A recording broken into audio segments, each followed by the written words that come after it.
এই, কি করছো তখন থেকে? এই লিখছি একটা ছোট গল্প। ইউটিউবের জন্য?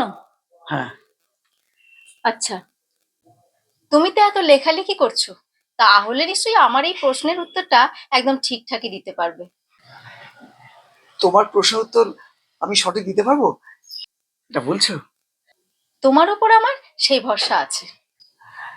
তাহলে তো আমি হাজবেন্ড হিসেবে খুব প্রাউড ফিল করছি। বল বল বলো, তুই কি জানতে চাইছো বলো। বলছি, ওয়াইফ আর গার্লফ্রেন্ডকে কোন খাবারের সঙ্গে তুলনা করা যেতে পারে বলো তো? এটা আমি বলবো? ভরসা দিচ্ছ? হ্যাঁ হ্যাঁ, নির্ভয়ে বলো। ওয়াইফ ওয়াইফ হচ্ছে বাড়ির তৈরি মাছের ঝোল। আর গার্লফ্রেন্ড গার্লফ্রেন্ড হচ্ছে রেস্টুরেন্টের মাটন বিরিয়ানি। যাক, এতক্ষণে ঠিকঠাক উত্তর দিয়েছো। অবশ্য তোমাকে নিয়ে আমার চাপ নেই। কেন? তুমি তো রেস্টুরেন্টের খাবার সহ্যই করতে পারো না। তাহলে আজকে রাত্রে মেনু কি হবে? কেন?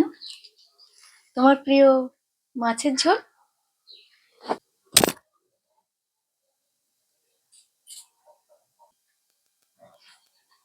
সেই রাত্রিবেলায় রোজ একঘেয়ে মাছের ঝোল কারোর ভালো লাগে?